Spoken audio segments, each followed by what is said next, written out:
mañana uno de los jóvenes, Eduardo Artiga, tiene la presentación de la palabra de Dios en esta mañana. Nosotros vamos a estar pendientes a que el Espíritu Santo esté en nuestro medio y nosotros pendientes a escuchar su voz y entender que probablemente Dios va a usarlo a él en esta mañana para decirnos algo, para transmitir alguna idea. Estemos en oración y en atención mientras escuchamos a Eduardo Artiga en esta mañana.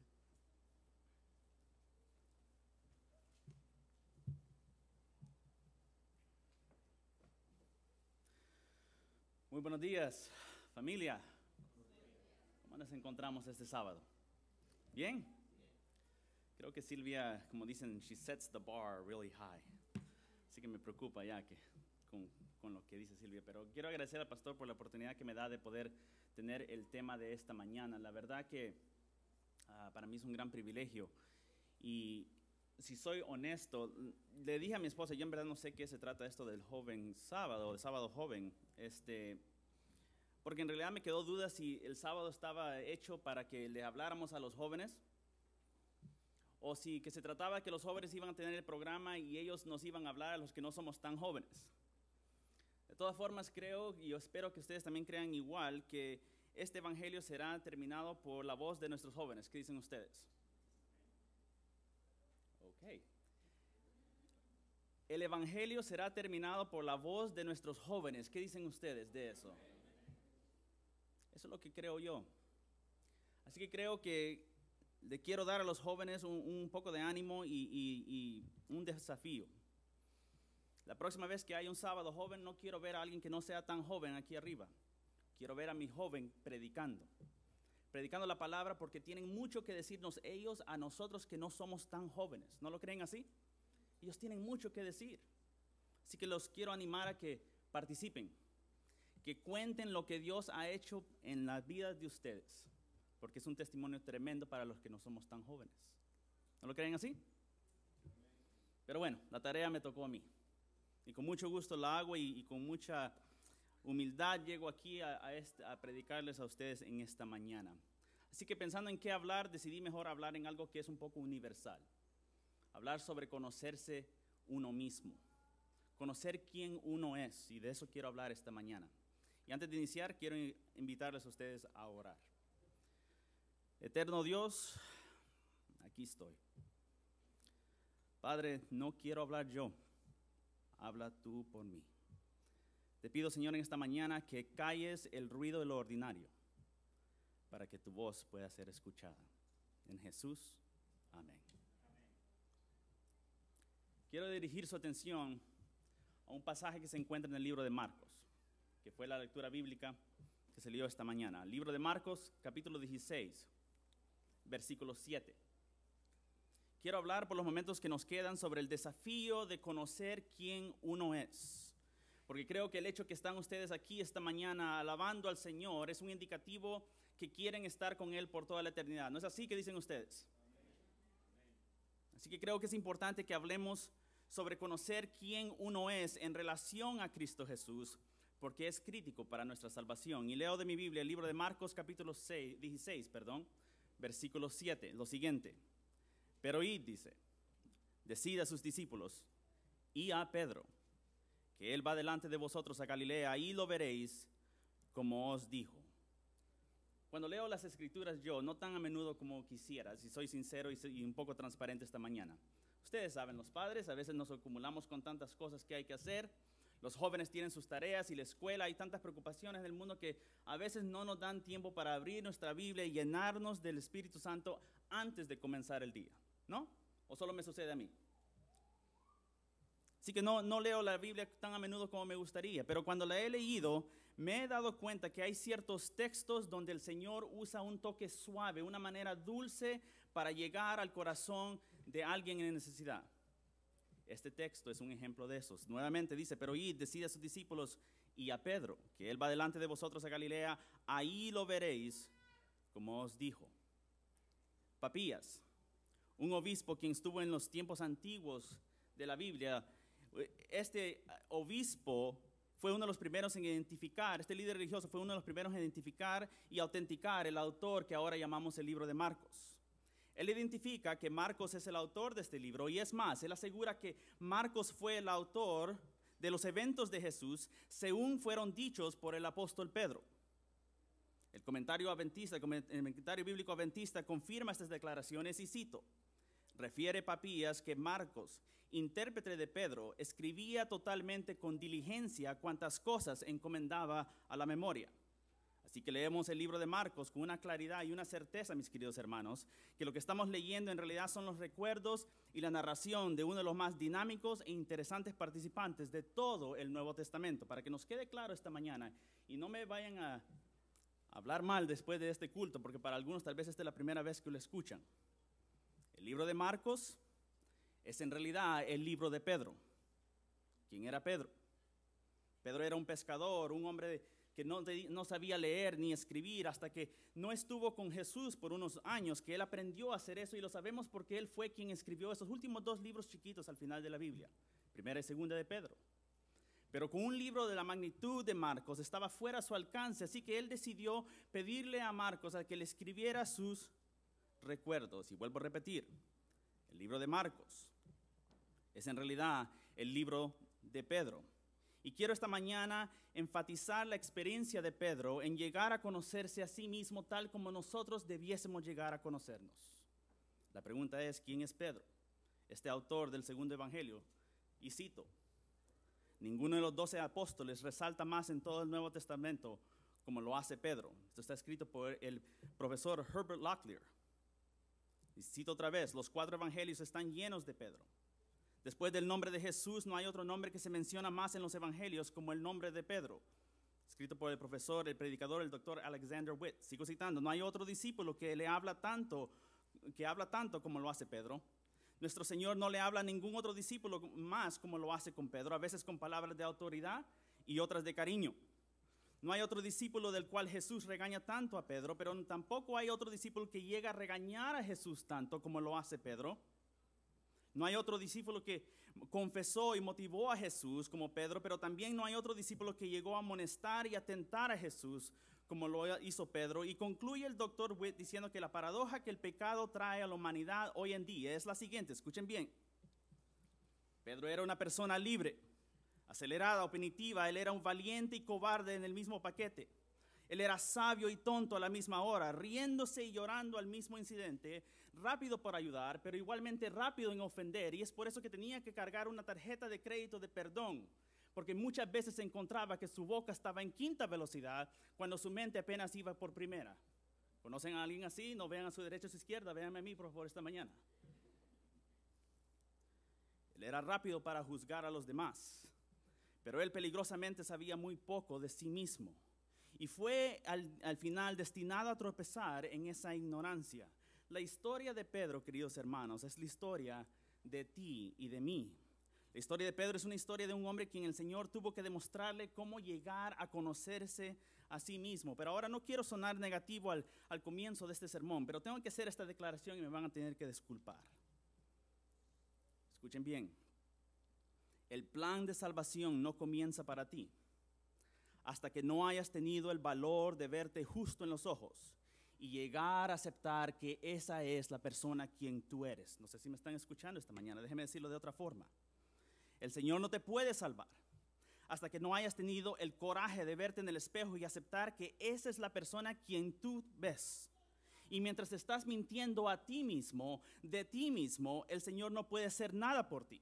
A través de ti, detrás de ti, delante de ti, dentro de ti, arriba de ti, abajo de ti, porque no quieres aceptar quién tú eres.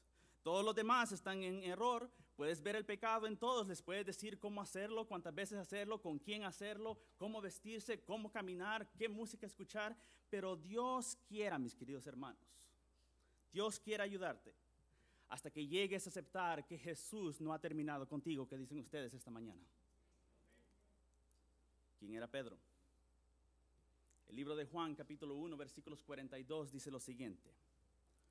Y lo trajo Jesús. Y mirándole Jesús le dijo, tú eres Simón, hijo de Jonás. Tú serás llamado Cefas, que quiere decir piedra. Escuchen bien.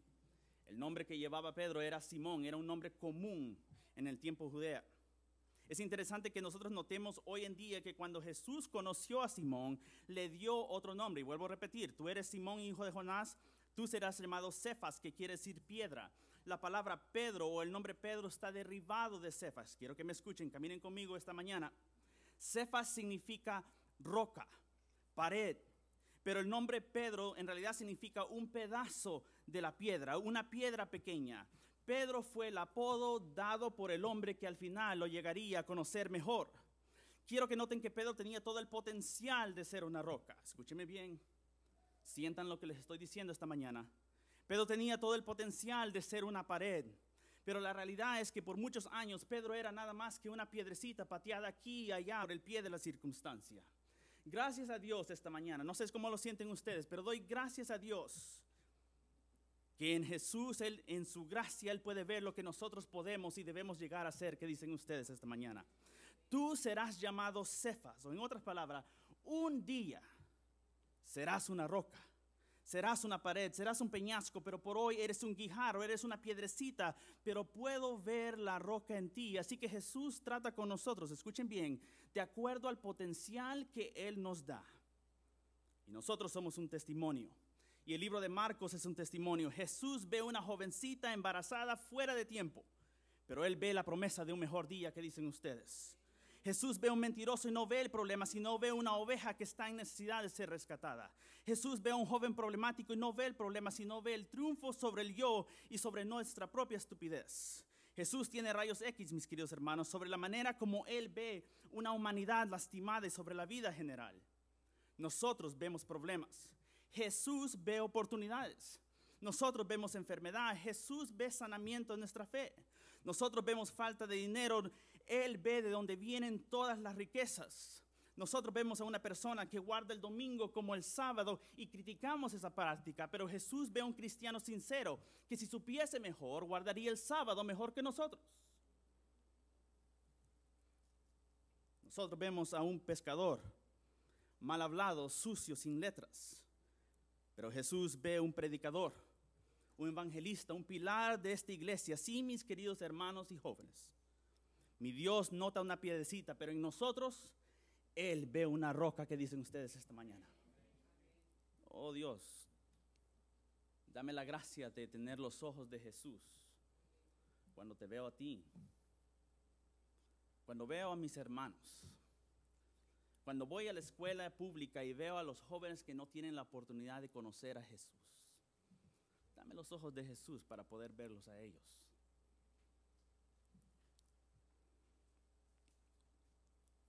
La suegra de Simón se encontraba bajo su cuidado. El hermano Andrés vivía con Pedro. Pedro era un hombre de casa, un trabajador. Él sabía lo que era ser hombre. Hombre no es poder tener hijos. Déjenme decirlo ya. Eso no es ser hombre. Ser hombre es poder cuidar a una familia. ¿Qué les dice a ustedes? ¿Ah? Y Pedro estaba dado a eso, a lo básico. Él sabía que tenía que cuidar por su suegra, su esposa y su hermano, así que él suplía las necesidades de ellos. Él era trabajador, él era un hombre de éxito de trabajo, así que él sabía la responsabilidad que estaba en sus manos. Esto me dice a mí, esto me sugiere a mí, mis queridos hermanos, un corazón noble, un corazón dador. Y Pedro tenía estas características, buenas características. Hay que entender algo. Todos nosotros tenemos buenas características. No hay nadie aquí que tenga solamente malas características. Todos tenemos buenas cualidades, buenas características de las cuales pueden ser útiles para Cristo, pero igualmente útil para el diablo. Es por eso que Dios nos encuentra a la mitad de la carretera de la vida para que Él pueda reclamar esos buenos atributos para sí mismo. Dios se deleita en tomar una personalidad como Saulo y luego cambiarlo en una persona de mucho bien.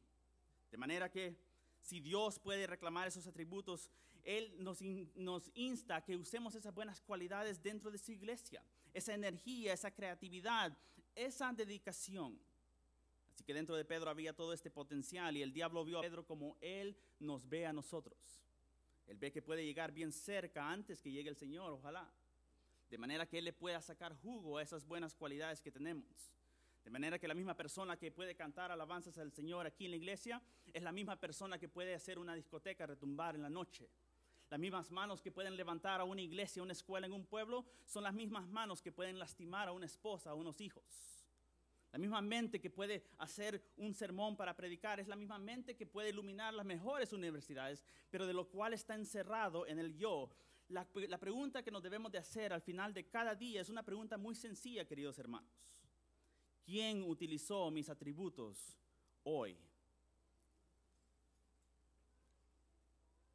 Mateo capítulo 4, versículo 18 dice lo siguiente: mientras iba Jesús por la ribera del mar de Galilea, vio a dos hermanos, a Simón llamado Pedro y a su hermano Andrés, que echaba la red en el mar porque eran pescadores, y les dijo: venid en pos de mí, y yo os haré pescadores de hombres. Escuchen bien estos pasajes, porque hay otro en el libro de Lucas capítulo 5. Estos pasajes declaran incidentes donde Jesús le pide a los pescadores que le sigan. Es importante que noten que Pedro fue mencionado en ambos pasajes. Algunos escritores dicen que son dos pasajes separados, distintos, dos ocasiones distintas. Y yo no voy a argumentar eso ni voy a decir si sí o no. Pero voy a decir una cosa. Si ese fuese el caso, eso nos diría entonces que Jesús tuvo que llamar a Pedro más de una vez para convencerlo que fuese en pos de él. Entiéndame, Pedro era un hombre de negocios. Él era ya alguien cuando Jesús lo conoció. Él era un hombre de éxito y aunque tal vez no tenía todo el dinero del mundo, él era una persona muy respetada en su comunidad. Este hombre Pedro, no sé si ustedes lo ven solo como un pescador, pero era un hombre de capacidad empresarial. Él ya era alguien cuando Jesús lo conoció. Después de la crucifixión y después que los discípulos estuvieron todos asustados, fue Pedro quien los convenció a ellos, según lo que leemos en el libro de Juan, a que dejasen todo otra vez y regresaran a la pesca. La Biblia declara, mis queridos hermanos, que Dios es un Dios celoso, y aunque les guste o no, si hay algo que el Señor no va a tolerar, es que uno se atreva a tener cosas delante de Él. ¿Qué dicen ustedes esta mañana? Jesús les dijo: yo los he escogido a ser pescadores de hombres. Y porque las cosas no salieron bien esa noche, Pedro, igual a los demás, habían tomado la decisión de ignorar el llamado de Cristo para sus vidas. Buscad primero el reino de Dios y su justicia, dice la Biblia. Esa es la fórmula para llegar a un punto especial con Jesús. Los Pedros, las Claudias, los Eduardos, quien sea, buscad primero el reino de Dios y yo te daré lo demás a mi manera. Tengo que declararles esta mañana que la iglesia en general, aún tal vez esta, no creemos en eso. Buscad primero, se nos hace un concepto fácil pero difícil de vivir con nuestra experiencia con Jesús. Buscad primero a Cristo es algo difícil para lograr para muchos de nosotros. Y es por eso que el libro de Marcos capítulo 4 se registra que los discípulos estaban en una barca y Satanás, usando el poder de la naturaleza, hizo una tormenta fuerte que cayese, ¿no? Y los discípulos buscaron todo para resolverlos, menos a Jesús, quien tenían ahí. Se olvidaron de poner a Jesús primero en ayudar en tiempo de necesidad, primero en tener una solución cuando no se aparenta tener una respuesta. Él es quien debemos poner primero antes de escoger una pareja. Antes, no después. Antes, no después.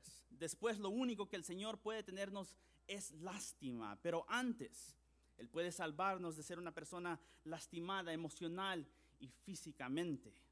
Buscar primero a Dios antes de escoger una carrera. Buscar primero a Dios antes de ir de viaje cuando las tormentas de la vida estén fuertes. Buscar primero a Dios. ¿Qué dicen ustedes esta mañana? Pedro tuvo que aprender que nada podía venir antes que su Señor. ¿Quién era Pedro entonces? Él era un esposo, un negociante, un hermano de buen corazón, pero inválido por el desafío del pecado. Y aún así, mis queridos hermanos, fue el primero escogido por Cristo. No sé si me están escuchando. Él era un producto de una sociedad llena de miedo y de codicia y violencia. Él vino de una descendencia de estrictud como muchos de nosotros, de un sentir religioso torcido como muchos de nosotros, del que tenemos la raíz de esa religión sobre el miedo de Dios en vez del amor de Dios.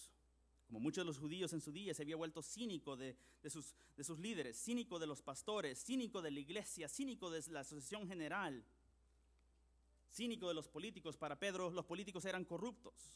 Los impuestos están muy altos. ¿Qué están haciendo con mis diezmos? Renegando de la burocracia del gobierno, quejándose de la burocracia de la iglesia. ¿Suena a alguien que conocen ustedes? Nuevamente, véanme a mí, por favor, esta mañana. Pero en su corazón, mis queridos hermanos, había un diamante de fe que solo el Salvador del mundo podría descubrir. cómo llegó Jesús a descubrir ese diamante. De eso quiero hablar. Escuchen bien. Cristo amó. ¿Cristo qué? Cristo amó.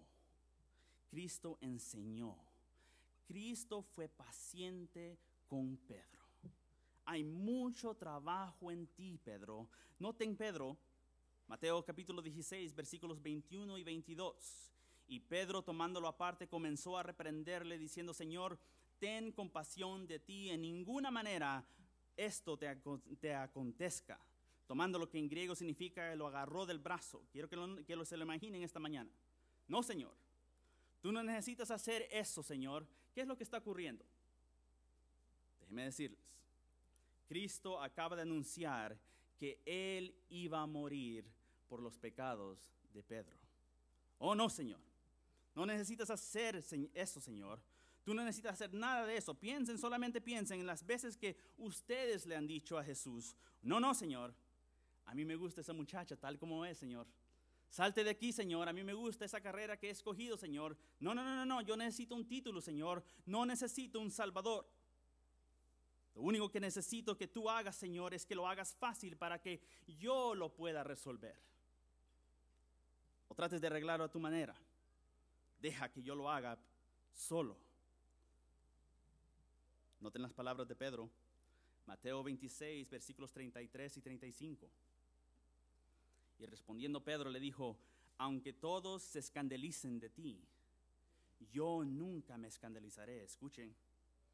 Dícele Pedro: aunque sea menester morir contigo, yo nunca te negaré. ¿Notan algo común dentro de esos dos textos? Hay algo en su radar espiritual que les dice: hay algo parecido en esos dos textos. Déjenme decirles lo que es.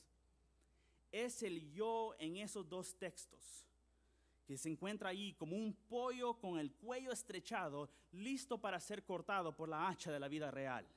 Este es Pedro después de 3 años y medio con Jesús. Este es Pedro, que todos los días Jesús trató de hacerlo convencer que tenía que dejarse entregar a Cristo completamente, pero tristemente él no se daba por vencer. Escuchen bien, mismo capítulo, versículo 70. Mas él negó delante de todos diciendo: no sé lo que dices.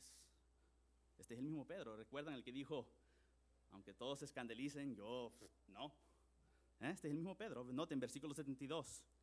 Y negó otra vez con juramento. Óyeme, aquí ya se puso la cosa brava. Dijo, negó otra vez con juramento: no conozco a este hombre.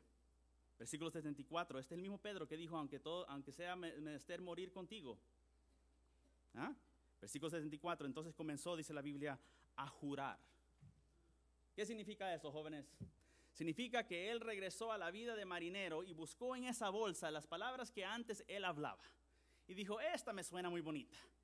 Para hacer el punto bien claro, no conozco a este hombre de quien tú habláis. Y la Biblia dice que inmediatamente el gallo cantó.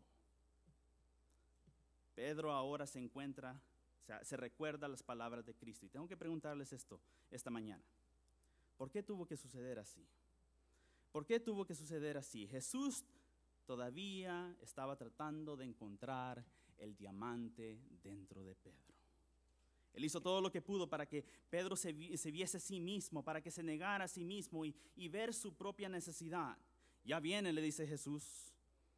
Vas a negarme, le dice Jesús. Satanás te está buscando, Pedro, le dice Jesús.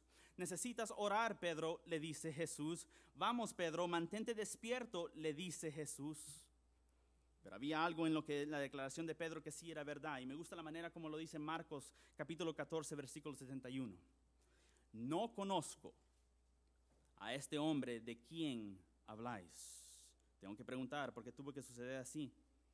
Pedro dijo una cosa que sí era verdad.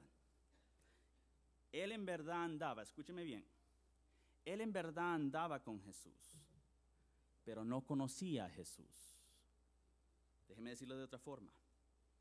Él iba a la iglesia todos los sábados, pero él no era íntimo con Jesús. Él iba a repartir todos los libros que hay que repartir en la comunidad, pero él no hablaba a solas con Jesús. Él hacía toda la obra misionera y venía a todos los cultos del sábado y de miércoles, pero él no en verdad conocía qué era estar íntimamente con Jesús. Pedro había llegado a entender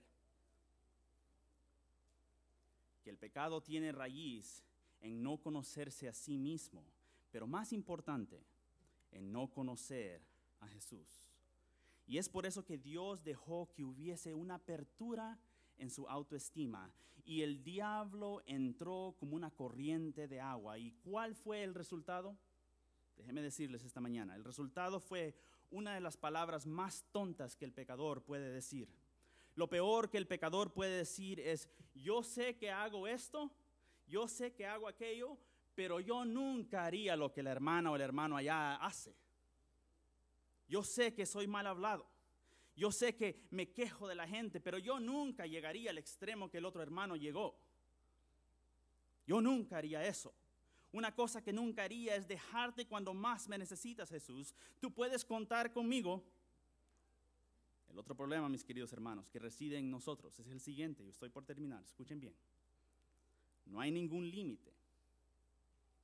No hay ningún límite de lo malo que tú puedes llegar a ser mientras haya un pecado, por más chico en tu vida, que no hayas llegado a conquistar por la ayuda de Dios. Pero por otro lado, si eres necio y el Señor tiene que dejar que te enfrentes a ti mismo y tu propia maldad, ahí es cuando te darás cuenta lo bueno que Dios en realidad es. ¿Qué dicen ustedes esta mañana? Usen su imaginación conmigo. Puedo escuchar el llanto. No es solamente el sonido de una persona entristecida, sino es el sonido profundo del corazón de un hombre que está completamente en shock, sorprendido y humillado y avergonzado y temeroso del monstruo de sí mismo. Lo veo, el ojo de mi mente lo puede ver caminando en la noche, atormentado, lacionándose en agonía. Lo puedo ver, no puede aguantar ese dolor interno, no puede aguantar ese dolor en lo más profundo de su estómago. Corre y corre rápido y corre largo, y por más largo que corra y por más largo que corra, no puede huir ese dolor y ese monstruo, porque el monstruo es él. Él se da cuenta dónde está.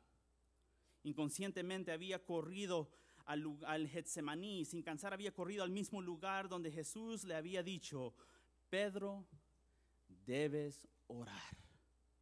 Oh, queridos hermanos y hermanas de mi fe, ¿cuándo vamos a escucharlo? ¿Ah? ¿Cuándo vamos a escucharlo? Esa voz que te dice debes de orar, ¿cuándo vas a escuchar eso? Esa voz que te dice debes de dejar ese vicio, ¿cuándo vas a escuchar eso? Esa voz que te dice debes de dejar de pensar en ti y ponte a pensar en los demás. ¿Cuándo vamos a escuchar esa voz? Esa voz que le dice debes de dejar de consumir las cosas de este mundo y preocuparte por las necesidades del pueblo que yo he dejado. ¿Cuándo vamos a escuchar esa voz? Esa voz que dice tú debes dejar ese pecado. ¿Han escuchado esa voz?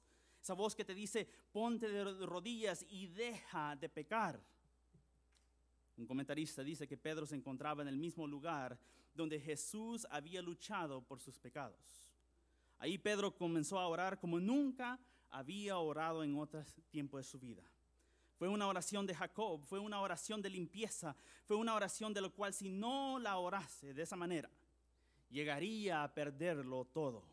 Es una oración de la cual no importan los verbos ni los adjetivos, porque bajo esta oración tú confundes los verbos con los adjetivos, porque lo único que importa es que te pongas de rodillas y le pidas a Dios ayuda y perdón. ¿Qué dicen ustedes en esta mañana? Todos en esta iglesia debemos orar esa oración por lo menos una vez si queremos ver a nuestro Creador en paz. Es una oración que solo el Espíritu Santo te puede ayudar a orar. Nunca más fue impetuoso.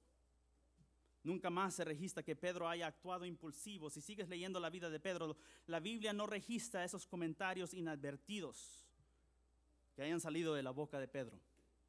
Y es por eso que Pedro, bajo esas circunstancias, se encontraba que lo único que hallaba en su corazón era amor por Cristo y completa humildad. ¿Qué dicen ustedes esta mañana?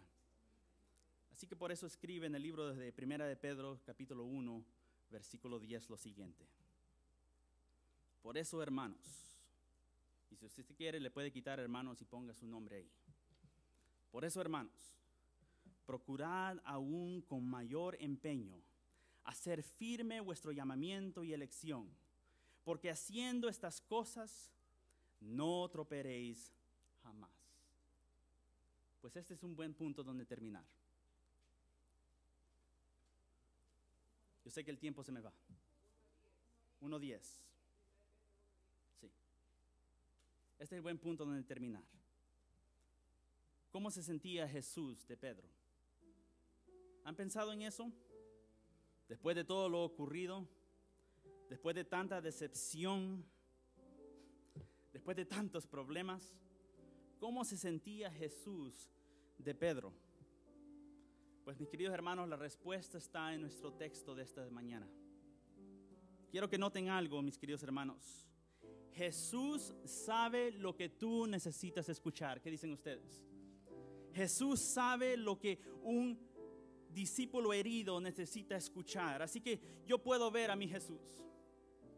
Él le dice al ángel: ve, diles que voy delante de ellos a Galilea. Pero puedo ver que lo detiene y dice: para.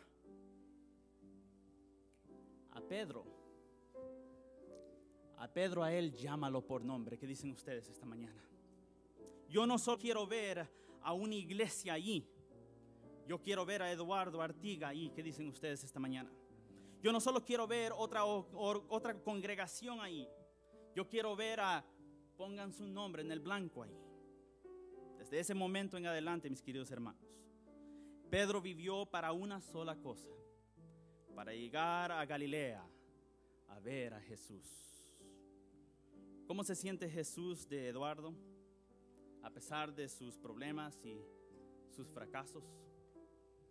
¿Cómo se siente Jesús de cada uno de ustedes a pesar de sus problemas y sus fracasos? Déjenme decirles. Él me dice: ve, diles a los hermanos de West Suburban que me encontraré con ellos al otro lado. ¿Qué dicen ustedes? Y Espíritu Santo, llámalos a cada uno por nombre. Para verlo es mi oración para ustedes en este día. Saben, les invito a que lleguen a conocerse a sí mismos en relación a Cristo Jesús. No confíen en sus buenas apariencias. Ustedes son lindos, pero no confíen en sus buenas apariencias. No confíen en su trabajo, los que lo tienen y los que no tienen. No confíen en su trabajo, no confíen en sus buenas estaciones de la vida. En la casa de mi Padre, dice, llegarás a conocerte en una nueva persona. Y el llamado que Jesús nos hace este día, este sábado, para cada uno de ustedes, es que estemos posicionados emocionalmente, que estemos posicionados espiritualmente y en forma de actitud para encontrarnos con Él al otro lado. Y para eso que toda la iglesia diga amén.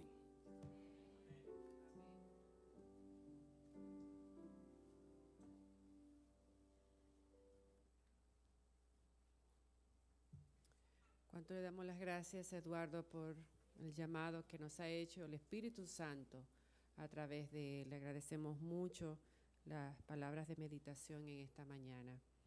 Vamos a concluir el servicio de adoración en esta mañana cantando el himno número 444. Himno número 444.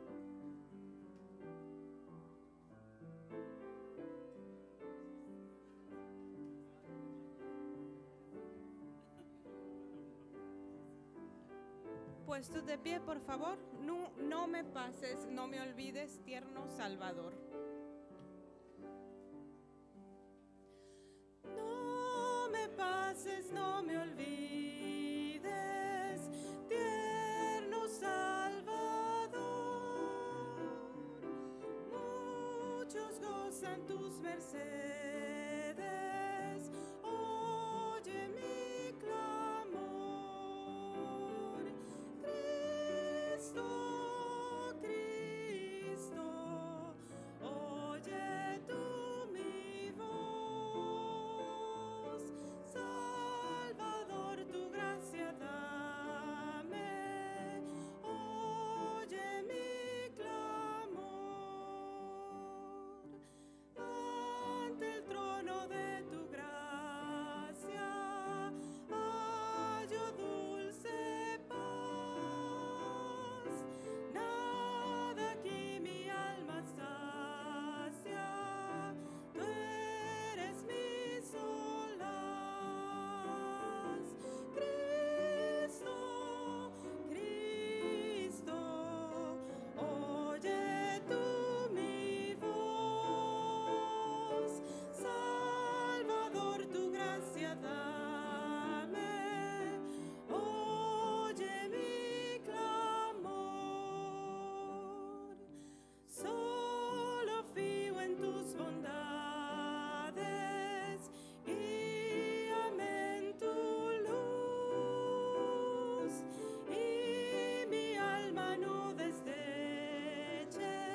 ¿Cuántos quieren encontrarse con Jesús al otro lado?